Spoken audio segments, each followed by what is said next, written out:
ఇక ఆదిలాబాద్ జైలు నుంచి విడుదలైన అనంతరం మాజీ ఎమ్మెల్యే బాల్క సుమన్ తీవ్ర వ్యాఖ్యలు చేశారు.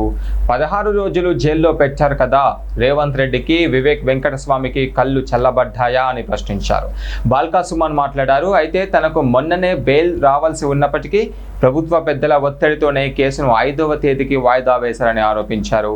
హోలీ ఇవాళ తన కుమారుడి పుట్టినరోజు అయినప్పటికీ ఆ 2 సందర్భాల్లో తాను ఇంటికి వద్ద ఉండకూడదనే పైశాచిక ఆనందం కోసం కుట్ర చేసి జైల్లోనే ఉంచారని మండిపడ్డారు. అలాగే తను విడుదల కావడానికి మానిటరింగ్ చేసిన కేసీఆర్కి తమ అడ్వకేట్లకు బాల్క సుమన్ హృదయపూర్వక కృతజ్ఞతలు తెలియజేశారు. ఇవాళకి 16 రోజులు నేను ఇప్పుడు కోరుతా ఉన్న వివేక్ గారిని, ముఖ్యమంత్రి రేవంత్ గారిని, మీ కళ్ళు చల్లబడ్డాయా? మీ కక్ష తీరిందా?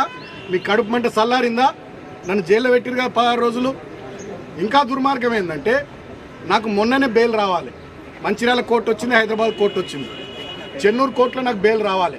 బలవంతంగా ప్రభుత్వ పెద్దలు ఒత్తిడి చేసి 5వ తేదీకి వాయిదా వేయించారు. కారణం ఏందో తెలుసా?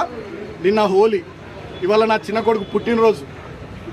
ఈ 2 సందర్భాలలో నేను నా ఇంటికాడ నా కుటుంబ సభ్యులతో ఉండొద్దనే ఒక సాడిస్టిక్ ప్లెజర్, పైశాచిక ఆనందం కొద్దీ నిన్న ఇవాళ నన్ను జైల్లో ఉంచాలని చెప్పి 5వ తేదీకి వాయిదా వేయించారు. కానీ నేను మా అడ్వకేట్లకు సెల్యూట్ చేస్తూ ఉన్నా.